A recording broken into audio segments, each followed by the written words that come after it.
The moment my ex looked the judge dead in the eye and said, "She's unstable. She lies to our daughter. I want full custody." I felt the air leave my lungs. He said it so calmly, like he was stating a fact.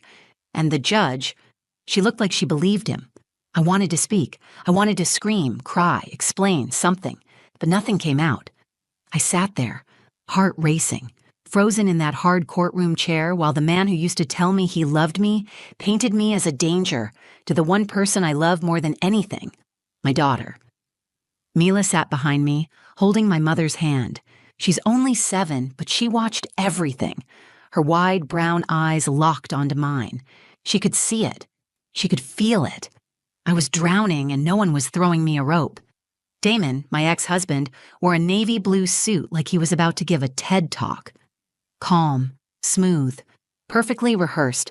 The same man who used to scream at me in the car over the wrong takeout order now sat in front of a judge, looking like the picture of responsibility. He was charming. He always had been. That was the problem. The judge asked me if I had anything to say in response. I opened my mouth, but all that came out was a shaky breath. My lawyer glanced at me, silent. The courtroom was dead quiet. My hands trembled. I was about to lose my daughter, and it felt like no one could see what was really happening. Then I heard a voice, small, clear and steady, from behind me. "Your Honor, I brought a video from Daddy's phone. I think you should see it." Everything stopped. The gallery turned. The bailiff looked confused. Damon's face drained of color. And for the first time that morning, Judge Harmon looked surprised. Mila stood up, still holding her pink school tablet in both hands. She wasn't crying. She wasn't scared. She looked braver than I'd ever seen her. She walked up to the front, past the wooden benches, past the man trying to take her away from me, and handed the judge her tablet. I didn't even know she had it with her. I didn't know what she recorded. I didn't even know she knew how to record on Damon's phone, but I knew something had just changed. The judge took the tablet. "What is this?" she asked. Mila's voice was soft but confident. "From last weekend, Daddy said those things when I was supposed to be asleep, but I wasn't.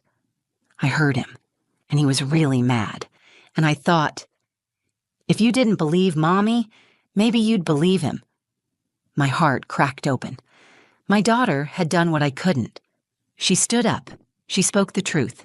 And suddenly, the courtroom, the place where I felt the smallest, belonged to her. Before the courtroom, before the suit and the silence and the judge's cold eyes, before the video, there was just us, me and Mila. Our apartment wasn't big. It had 2 bedrooms, 1 bathroom, and the kind of creaky floors that groaned every time you crossed them after 10 at night. But Mila didn't mind. She loved it. She called it our nest. She said the pink curtains in her room made it look like the inside of a cotton candy cloud. Most nights, she'd lie on her bed with her stuffed penguin, Pepper, and ask me to read 2 stories instead of 1. I always said yes. I worked from home as a freelance graphic designer, which paid just enough to keep us afloat. My mom, Carolyn, lived a few blocks away and helped watch Mila when I had deadlines. She's the kind of mom who doesn't always say the right thing, but always shows up. She'd bring lasagna unannounced, scrub my bathroom when I wasn't looking, and tell me, "You're doing better than you think, Aria." And for a while, I believed her. Mila was 7, smart, soft-hearted, and observant in ways that made adults uncomfortable. She asked questions that made you think twice before lying. She once caught me crying in the kitchen late at night and didn't say anything. She just brought over her blanket and wrapped it around my shoulders. That was the kind of child she was. Our favorite thing was the truth jar. I started it when Damon and I first split. I told her that anytime she had a question or wanted to talk about something confusing or scary, she could write it down and put it in the jar. We'd read 1 note together each night. Some were silly. "Why do people snore?" Others cut deep. "Will Daddy stop loving me if I stay with you?" I told her the truth, always, no matter how much it hurt. The divorce hadn't been clean. Damon wanted control more than he wanted custody. He agreed to joint custody on paper, but in practice, he pushed for more. He questioned every parenting decision I made, criticized what I fed her, complained if I picked her up 2 minutes late. And during his weekends, Mila would come home withdrawn and quiet. Sometimes she wouldn't talk to me at all until Tuesday. I brought it up in court, but Damon knew how to present himself. He was a former college athlete turned sales executive, the kind who made people laugh and remembered everyone's name. He wore confidence like a second skin. In public, he was all smiles. In private, he could snap over spilled juice or a missing charger. I kept track. I documented everything: emails, messages. I had a folder full of texts where he accused me of being unstable, where he called me names no child should hear their father use about their mother, but I never showed those to Mila. I thought I was protecting her. One night, after a particularly tense drop-off, Mila asked if I ever got scared around Daddy. I paused. She looked down at her cereal and said, "I do. But I think I'm not supposed to say that." That night, I couldn't sleep. I stared at the ceiling and wondered if I had failed her by not fighting harder, by trying too hard to keep things peaceful. A few weeks later, Damon filed for full custody. He said I was emotionally damaging Mila, that I lied to her about him, that I couldn't provide stability. His lawyer submitted statements claiming I was erratic, unreliable, and mentally unfit to co-parent. When I read those documents, my hands shook. I had to sit on the floor. Carolyn sat beside me, held my wrist, and said, "You have the truth." That's enough. I wanted to believe her, but in court, truth isn't loud. It's buried in evidence and twisted into strategy. Damon's lawyer painted a picture of a woman unraveling. My lawyer told me not to get emotional, not to speak unless asked, not to interrupt. But inside, I was screaming. Mila saw it all. Every tear I tried to hide, every time I whispered, "It's going to be okay," even when I wasn't sure it would be. I didn't know she was watching that closely. I didn't know she was listening. I didn't know she was planning anything at all. She was only 7. But somehow she understood what none of us had said out loud. She knew the truth mattered, and she knew the court needed to see it for itself. The custody hearing was set for a Monday morning. I barely slept the night before. Mila had fallen asleep clutching Pepper, her stuffed penguin, and I sat beside her bed until sunrise, just watching her. My chest felt heavy, like something was pressing down on it. I knew this wasn't just a legal matter. It was a fight for her life as she knew it, for the one thing I had poured every piece of myself into protecting. That morning, my mom came with us. She wore her church scarf, the silky one she only pulled out when she needed courage. I think she knew I didn't have much left in me. Mila wore a blue dress with sunflowers on it and packed her school tablet in her backpack like she always did. She didn't say much in the car. She just stared out the window, humming a tune I didn't recognize. When we walked into the courthouse, Damon was already there. He was wearing the same navy suit he wore to our wedding rehearsal dinner, only this time there was no warmth behind his smile, just calculation. His lawyer stood beside him, clipboard in hand, perfectly groomed, speaking in low tones that sounded rehearsed. Damon turned and looked at me, then at Mila. He smiled and waved like nothing was wrong. Mila didn't wave back. The courtroom felt like a stage, everything polished and cold. My name was on the docket, Damon's too, but the person being judged wasn't just me. It was the version of me he had created on paper. When Judge Harmon entered, the room fell into a quiet tension. She was tall, middle-aged, and didn't waste time. She looked directly at Damon's attorney and said, "You may begin." His lawyer started painting the picture immediately. He described Damon as a stable father.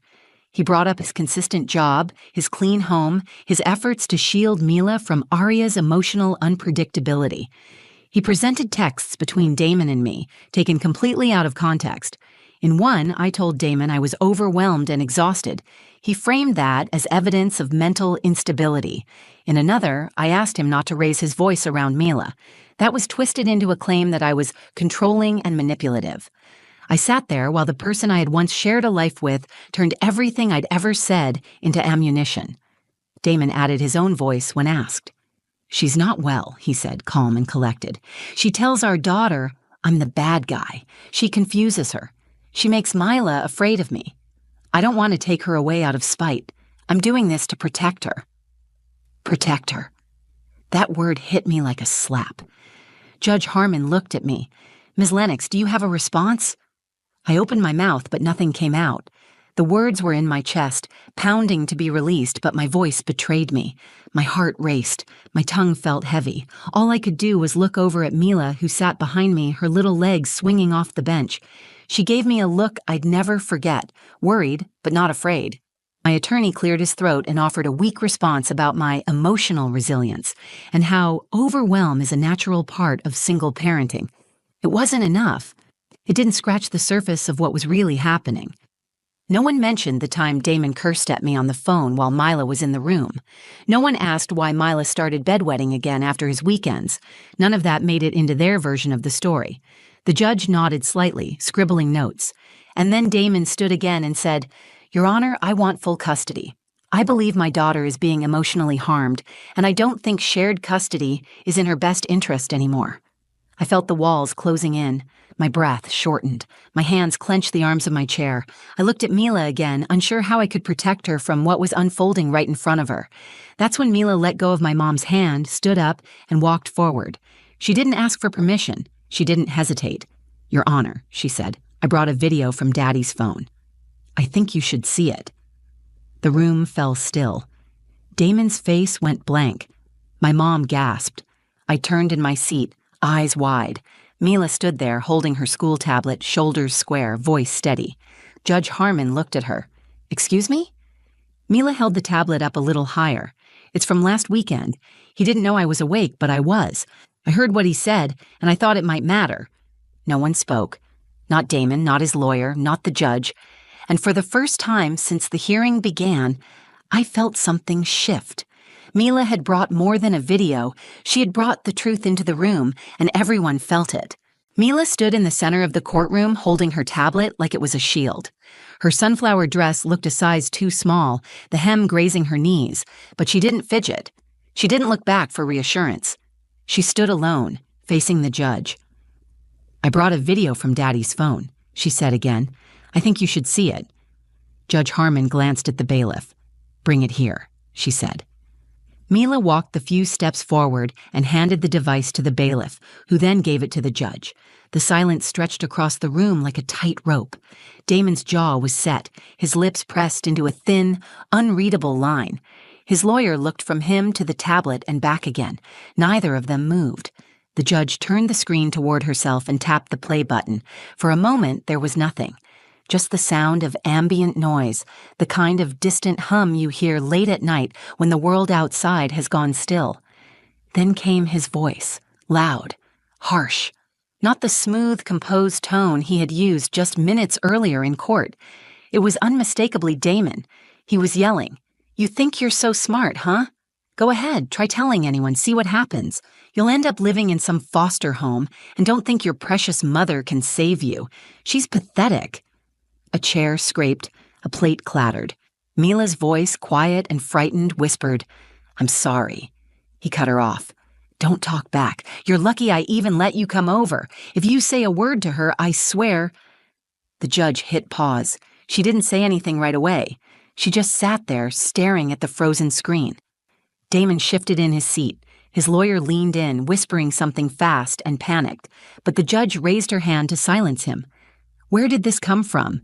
she asked, her voice even. Mila answered without hesitation. "He left his phone on the couch. I heard him yelling, and I wanted to record it. I was scared, but I thought if someone heard it, maybe they'd believe me and Mommy." My chest tightened. My daughter had been scared. She had made a plan, and she had followed through with more courage than most adults I know. I wanted to run to her, wrap my arms around her, tell her she should never have had to do any of this. But I stayed in my seat, because this moment belonged to her. Damon spoke up, his voice suddenly forced and defensive. "Your Honor, that recording is taken completely out of context. I was disciplining her. She was misbehaving and—" "Enough," the judge said. Her voice wasn't loud, but it cut through the room like a blade. Damon stopped talking immediately. Judge Harmon turned to Mila. "Thank you for being brave," she said. "You can go back to your seat." Mila nodded and walked back, her steps slower now, the weight of the moment beginning to show in her shoulders. My mother pulled her into her lap and held her tightly. The judge looked at me. "Ms. Lennox, do you have anything else to add?" This time, I found my voice. "No, Your Honor. I think my daughter said it all." The judge nodded once, then leaned back in her chair. She closed her eyes for a moment, then opened them and looked across the courtroom. "In light of this evidence, I'm calling for an immediate review of all custody arrangements. Until that is completed, full temporary custody will be granted to Ms. Lennox. Supervised visitation only for Mr. Blake. Bailiff, please escort Mr. Blake from the courtroom until further notice." Damon stood, stunned. "You can't be serious." "Sir," the bailiff said, stepping forward. He looked like he wanted to argue, but instead, Damon turned and walked out, his lawyer scrambling behind him. The courtroom emptied slowly after that, but we stayed seated. Mila was quiet, head resting against my mom's shoulder. I finally stood and walked over to them, kneeling beside her. "You were so brave," I said. She nodded, but didn't speak. I could see it hitting her now, the weight of what she had done. She hadn't just told the truth. She had stood up to someone who had spent years teaching her to stay silent, and in doing so, she had changed everything. The moment Damon walked out of that courtroom under the bailiff's watch, the entire atmosphere shifted. It felt like someone had cracked a window open in a room where we'd all been holding our breath. I could finally inhale, not fully relaxed, but enough to remember that I still had a voice and a heartbeat. The judge left the bench shortly after issuing her order. Her expression never changed, but I saw something different in her eyes when she looked at Mila. A quiet recognition. Not pity, not surprise. Respect. I gathered our things slowly, my fingers trembling slightly as I packed up Mila's bag. She was still curled into my mother's arms, exhausted but alert. Her tablet rested beside her on the bench, the screen still dark after the video. I reached for her hand. "Do you want to come with me?" I asked. She nodded and slid down from the bench. As we walked out of the courtroom, people watched us. A few glanced away quickly. Others held their stares longer. One woman mouthed the word brave as we passed her.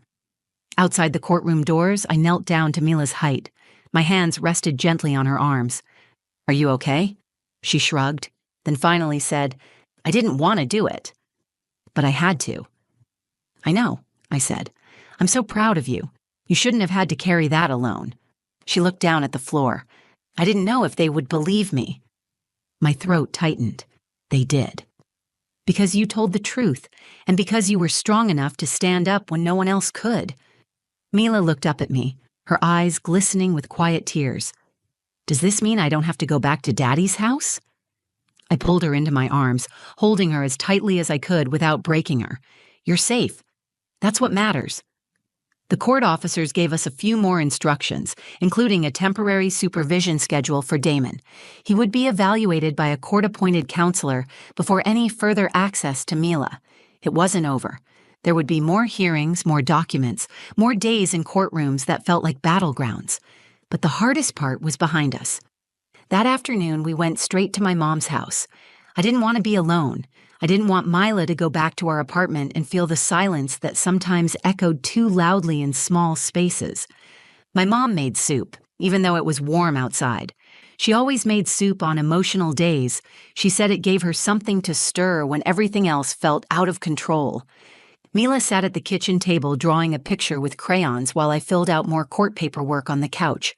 At one point, she walked over and handed me what she'd made. It was a picture of two hands holding a heart. Underneath, she wrote in big, uneven letters, "Truth is brave." I cried then, not the quiet, hidden kind, but the kind that comes from deep inside your chest when the pain has finally found its exit. Mila didn't say anything. She just sat beside me, leaning her head against my arm. That night, before bed, we went back to our truth jar. It had been collecting dust for a few weeks. I held it in my lap while Mila sat across from me on her bed. "Do you want to go first?" I asked. She shook her head and pointed to the folded note on top. I opened it and read aloud. "What happens when the truth hurts people?" I looked up at her. "Did you write this?" She nodded. Her voice was quiet. "I didn't want to hurt Daddy. I just didn't want to be scared anymore." I reached across and took her hand. The truth can hurt sometimes, but silence hurts more. What you did today didn't hurt anyone. You protected yourself. You protected us. That's not wrong. She stared at the jar for a few seconds, then whispered, "I think we should keep doing this." "We will," I said, "every night." That night, after she fell asleep, I walked into the living room and stood by the window. The streetlights flickered outside. Cars passed. Life went on. But everything inside our world had changed. Damon no longer controlled the narrative. He no longer controlled Mila's voice. And for the first time since the divorce, I felt like I could breathe deeply, knowing that I wasn't alone in this fight anymore. My daughter had stepped into a world far too heavy for her years, and she didn't just survive it, she changed it. The final custody hearing happened 4 weeks after the day Mila stood up in court. By then, everything had changed. The court-appointed counselor who interviewed Damon filed a detailed report. It outlined controlling behavior, emotional instability, and a concerning lack of empathy for Mila's well-being. He denied everything, of course, but the video spoke louder than any of his words ever could. Combined with Mila's statement, it was enough for the court to remove his unsupervised custody rights. When the judge read her final decision, I sat quietly holding my breath again. But this time, it wasn't from fear, it was from hope. Full physical and legal custody was granted to me. Damon would have strictly supervised visits twice a month at a neutral center with trained professionals. There would be no overnight stays, no more closed-door weekends, no more whispered threats. Mila's voice had shattered that illusion forever. We left the courthouse in silence that day. Mila held my hand as we walked down the long steps outside. My mother walked beside us, her purse swinging against her hip, eyes scanning the sidewalk for Damon, though we knew he wouldn't come near. He hadn't spoken to me since the first hearing. I was fine with that. Later that evening, we went to a small diner Mila loved, the one with the red booths and animal-shaped pancakes. She sat across from me and asked, "Is it over now?" I didn't lie. "It's safer now," I said. "We're not done growing through this, but we're not afraid anymore." She nodded and stirred her chocolate milk with her straw. I'm glad I told. So am I. There are days I still replay the courtroom in my head, the way Damon's face changed when Mila spoke, the way her voice, clear and calm, carried more weight than any legal argument made that day. My daughter reminded me that strength doesn't always come from shouting louder. Sometimes it comes from being brave enough to speak when you're not sure anyone will listen. In the weeks after the final ruling, I started therapy again. Not because I was falling apart, but because I finally had space to process what I had survived. I realized I had spent so long trying to stay afloat that I never learned how to feel safe again. That would take time. But now, I had the time. Mila began drawing more. Her sketches changed. They used to be full of houses with no windows and stormy skies. Now she draws trees with roots and kids holding hands. She drew a picture of the truth jar and taped it to her bedroom wall. Every night she reminds me to check it. One night I pulled out a note that said, "Do brave people still get scared?" I smiled and told her, "Yes. They just don't let fear be the end of the story." She wrote another one a few days later. "Can kids protect grown-ups too?" I looked at her and said, "You did."